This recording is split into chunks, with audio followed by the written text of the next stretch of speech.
Please join me in welcoming Commissioner Johnson to the stage to provide her keynote address entitled The Pinocchio Effect, Regulating Stringless Finance. Thank you so much, Krishna. Hello, good afternoon. It is wonderful to be with you all here today. I have to say thank you to Krishna for that very warm welcome and introduction. There are things he noted that I don't even know if my mom knows about me. I also want to say thanks to Brad Levy, whose leadership in this space is fantastic and visionary. And thank you to each of you for joining us this afternoon.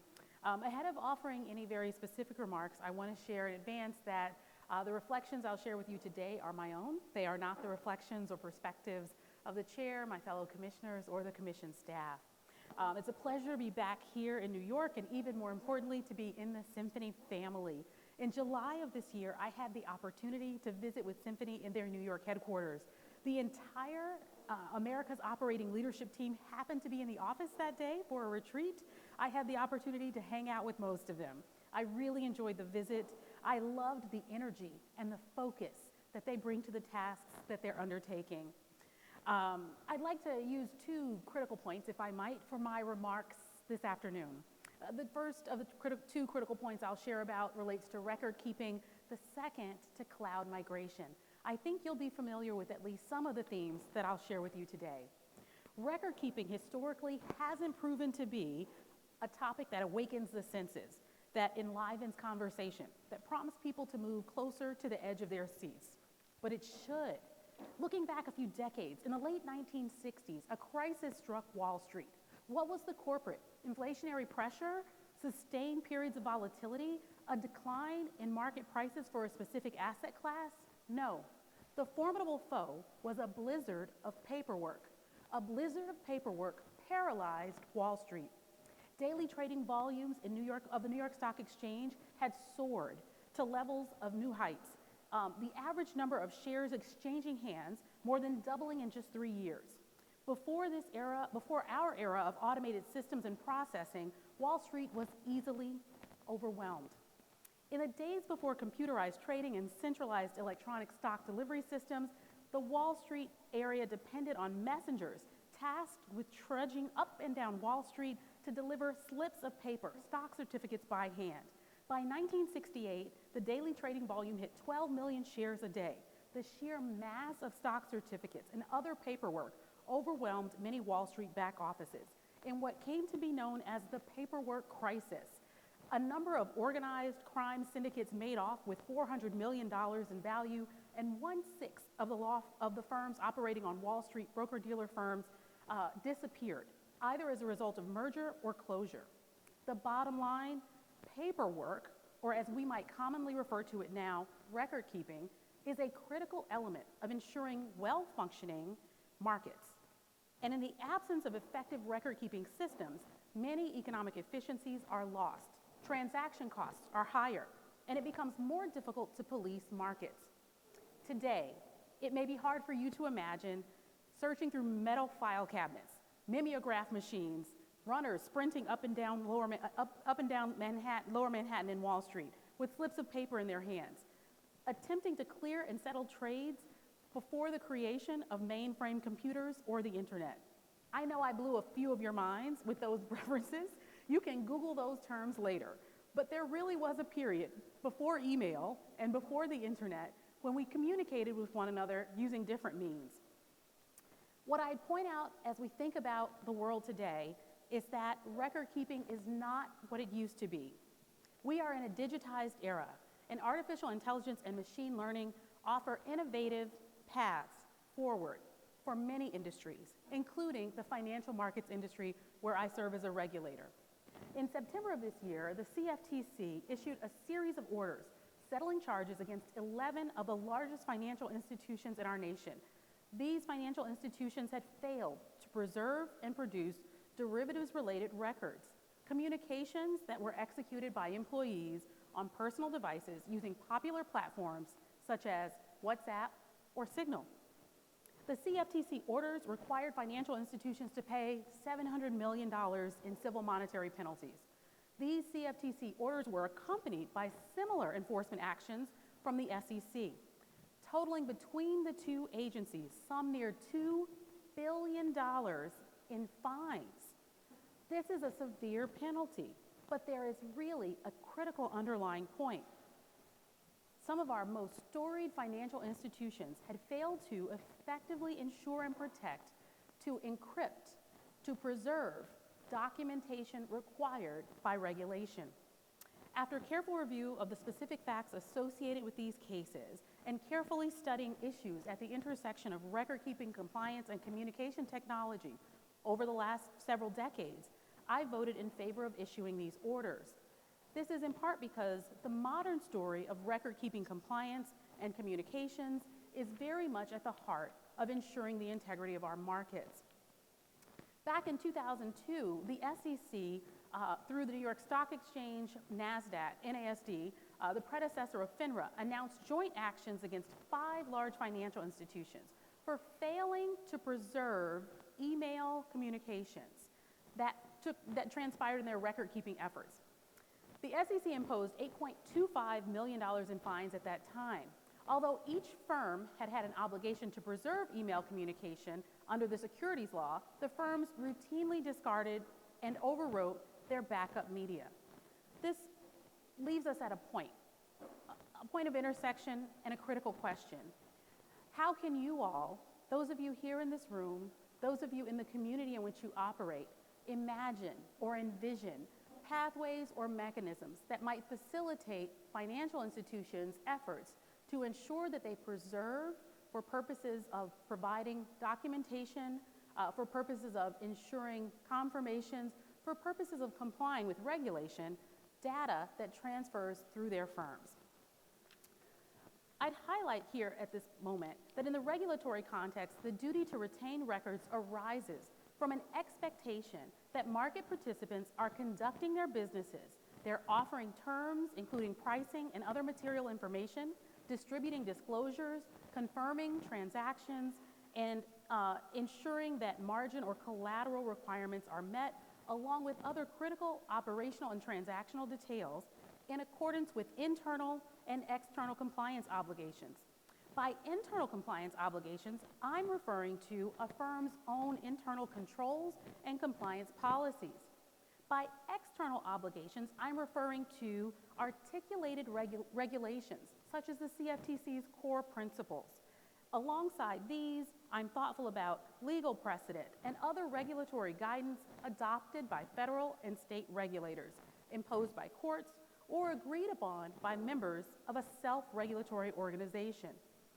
It is this set of compliance rules that sits at the front line of surveillance and intelligence systems regarding market activity. Complying with legal standards is obligatory for those who operate in our highly liquid, deep, preeminent capital and derivatives markets. Compliance is an obligation established in the registration and licensing processes, and these rules serve as binding threads that weave together the fabric of finance.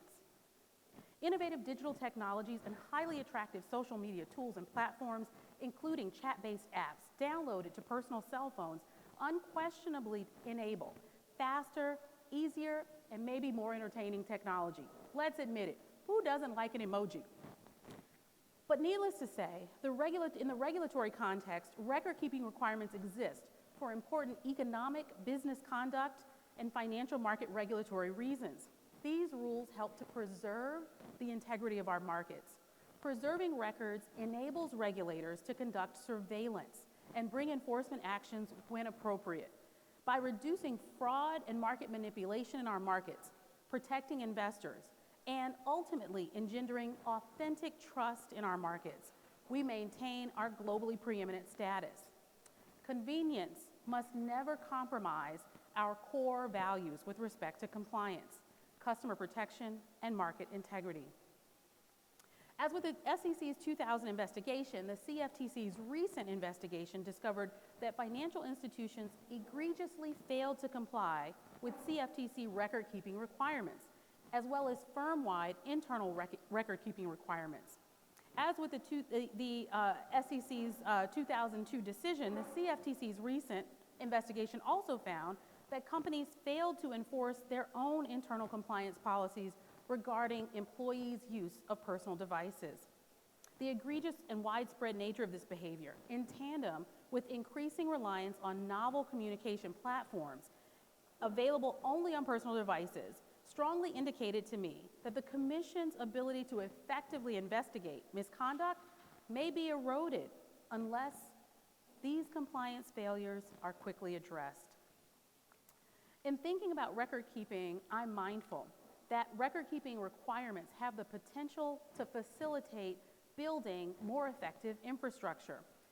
Later in my remarks, but also during Q&A, I'm happy to talk about the extent to which integrating artificial intelligence, specifically supervised and unsupervised machine learning, is greatly facilitated by the extent to which there are effective representative data sets that describe activities in markets. These innovations can capture and facilitate the achievement of better protected, encrypted communications and satisfy compliance requirements. So this topic does awaken my senses. It does enliven the discussion. It does really prompt one to move to the edge of one's seat. This fintech innovation cycle that we are in the midst of today is fueled by unprecedentedly vast and diversified data sets, including data extracted from current events and social media. Our thoughtfulness about record keeping actually dovetails well to the second topic that I'll share with you today, and that's cloud migration. Please allow me to say a quick word about this parallel topic and to draw and focus our attention on the benefits of adopting cloud migration. In the regulatory realm that I help to administer, derivatives, transactions, and markets, we are witnessing critical market infrastructure and global trading systems migration from traditional data centers to the cloud. A very notable example of this is the CME Group's intention to migrate to Google Cloud. In November of 2021, CME Group and Google Cloud announced a 10-year partnership to move CME's core functions to the cloud, with the notable intention of transforming how derivatives markets intersect with technology. CME operates a number of other derivatives exchanges that offer everything from cattle to lumber futures or futures on Russell 2000 and SOFR futures. CME also operates one of the world's largest clearinghouses, which is, in addition to futures, clears interest rate swaps and foreign exchange swaps. Under Title VII of the Dodd-Frank Act, adopted in the wake of the recent financial crisis, the FSOC, that's the Financial Stability Oversight Council, comprised of leadership members from prudential and market regulators, including the Treasury, the Fed, the FDIC, the OCC, CFPB, SEC, and CFTC. Wow, that was a lot of acronyms, right? These are the market regulators that ensure market protections across prudential and transactional aspects of our financial markets. And together, in the wake of the Dodd-Frank Act, their goal is to determine when and where systemic risk might arise to protect our markets from the types of devastating disasters that transpired in the fall of 2008. They identify systemically important financial institutions and systemically important financial market utilities. These are types of institutions that might have a financial crisis, and their financial crisis could trigger broader crises across markets. Systemically important financial market utilities support and facilitate transactions that are integral to the soundness of our financial system. Disruptions at any utility could trigger significant liquidity and credit constraints that ripple across the economy like a contagion.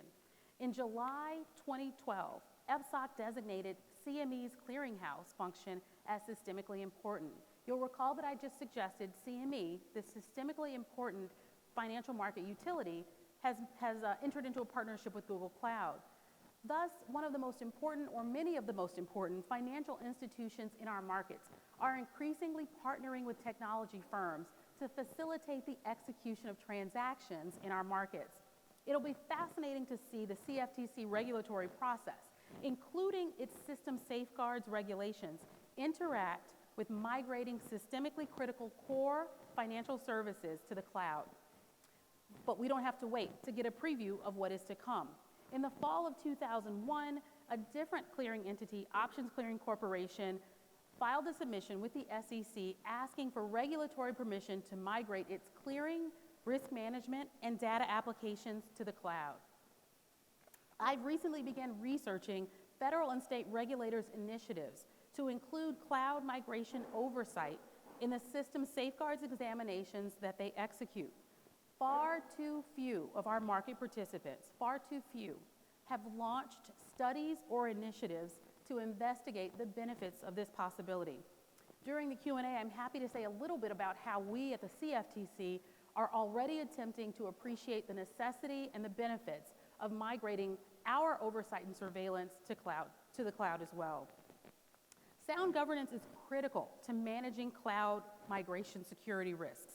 Assessing migration milestones and making risk-based decisions along a path that is multi-year, potentially multi-phase, is a critical element to succeeding in the cloud migration context. The two examples I've offered for you today are but a few of the many instances and moments where we're witnessing an intersection between activity in markets and technological innovation. I'm enthusiastic about the ideas that you all are developing here today and more broadly in the work and community that you're engaged in. I'm thoughtful about the demarcation of responsibilities and the creation of protocols that will better enable market participants and regulators to effectively ensure the integrity of markets. And as technology and finance interconnect more than ever, there will be growing calls to think carefully about the appropriate regulation for financial market infrastructures, including the integration or migration of cloud services. It will be critical that we as regulators are as informed and knowledgeable and engaged as often as possible in a dialogue with you all to understand well the efforts that you're undertaking, the limitations that you face, the investments that you have made in establishing the types of technologies that will move our economy and our nation into the future. Thank you so much for inviting me to spend time with you all here today. I look forward to the Q&A. Oh. Thank you so much, Commissioner Johnson. We appreciate you taking the time today. We were able to reach out to the Symphony community in advance of today's event to ask a couple questions that you were so kind to give us the time for. So question number one, how do you navigate the fine line between the importance of compliance versus allowing markets to engage and drive innovation? This is a really great question that I think is top of mind for many regulators. In the first instance, we here in the United States are a nation of entrepreneurs. It is part of our history as a nation. The entrepreneurship spirit marks a significant number of moments in the development of financial markets, but also many other sectors and aspects of our economy and our society. We celebrate that entrepreneurial spirit at the CFTC and encourage responsible innovation. Essentially, we're thoughtful about the extent to which those innovative opportunities come to be part of our markets and facilitate more efficient, faster, reduced cost transactions. We can imagine all of these gains. We're also mindful at the same time that, as I referenced, there are risks attendant to being part of our markets that really can impact not just our economy, but every economy in the world. So balancing these two very important questions is a critical aspect of our work. Thank you. Question number two. At Symphony... I'm not sure why I feel like I'm in a beauty contest. It's my game show host voice. Oh, that's... At Symphony, we talk, and Brad Levy specifically, talks about leveraging the cloud to go back and forth from the edge. Yeah. The idea being that one no longer has to be solely on-prem or off-prem and can instead leverage either as they see fit. What are your thoughts on institutions leveraging the cloud selectively versus going all in, and in the process, multi-housing their data based on use case and need? This is a critical question that we've spent actually some time in my office very recently sitting with market participants and discussing in terms of best possible outcomes, also in terms of risk mitigation and risk management. I'll have to reinforce that the market participants we oversee are often navigating billions of dollars of transactions over the course of certain cycles, and our thoughtfulness about their successful migration to, for example, cloud services is really keenly focused on this risk management question. If I could layer in just a bit, and this may anticipate your next question, at the CFTC, we are already directly engaged in carefully thinking about how to migrate our systems to the cloud. So the CFTC cloud migration has been a two-step process. We've replaced servers, a component of our servers, using the Microsoft Azure platform. We're now using AWS for housing data. That will facilitate, as I mentioned during my remarks, the effective surveillance and the use of increasingly adept surveillance tools, such as artificial intelligence and supervised and unsupervised learning for predictive review of transactions in our markets. So what I would say is in some cases it can be fairly individualized for each institution, the path that they walk as they integrate and incorporate certain technologies and as they undertake significant infrastructural changes. Thank you for that. And because you've already preempted my third question, I will call an audible, not too much. So Okay, today you talked about No, I didn't say that. No, I'm joking. Don't quote you. Today you talked about the utilization of third-party mobile apps and the use of technology in the cloud. We've addressed the cloud. As it pertains to third-party mobile apps, but communication in general, what are the thoughts on the regulatory authorities' utilization of mobile technology? So this is a very, so by regulatory authority you mean, yes, internally. So what I would suggest is there would, for every business, for every organization, for every regulator, there is a need to facilitate encrypted communication in-house. And one of the reasons the offline communications cases and the fine were so significant and the fine was so significant or large is because we appreciate that there is a need to do that. We also acknowledge that there are many businesses currently providing those services that can effectively ensure the privacy and protection of information regarding confidential client data, regarding trade transactions or disclosures, the most precious types of information that we imagine market participants have been entrusted with respect to their client base. So we recognize that there is a need to find access to these platforms, but there are many existing that effectively, I'm sure you could name a few, that effectively provide a pathway, a means of communication that is less susceptible to cyber attack, that is less susceptible to the prying eyes of a friend wandering through your home and picking up your cell phone, right? These are types of cases, whether you believe it or not, that have been litigated before in a variety of contexts in terms of use of material non-public information or insider trading. There are many curious ways that people obtain information, and one of the reasons for many of the rules that we impose is that we want to ensure market participants engaged with clients and customers are doing all that they can to protect the privacy of that type of information, to encrypt or to otherwise ensure that it's not seen by any eyes that should not have access. So thank you for that question. We're doing tons at the CFTC to ensure that we are modeling the very best practices ourselves as a regulator, though I would admit, if I were pressed, that my description of our best efforts are certainly steps behind and latent in comparison to many of your efforts to develop and deploy fantastic technologies. So would you say that, do you see an appetite or future for even the regulators to cut their own strings, Pinocchio, in case you didn't get, so to speak, by leveraging secure end-to-end encrypted technology that will allow them to continue to maintain compliance and data integrity, but at the same time empower them and their people to do more internally and remotely? I think we already have seen in the wake of, for our markets, we think of February and March of 2020 as one of the most recent peaks of extreme market conditions as the entire world quieted to respond to the global pandemic, COVID-19. We all had to begin to find pathways to effectively engage, possibly remotely and for extended periods of time.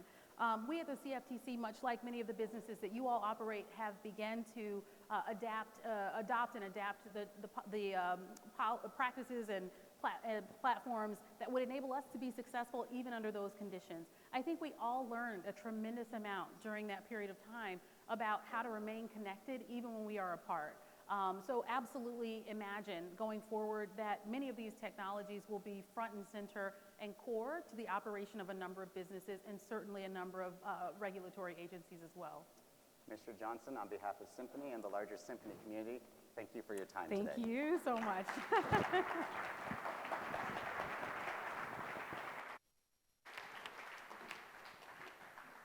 Thank you, Commissioner Johnson.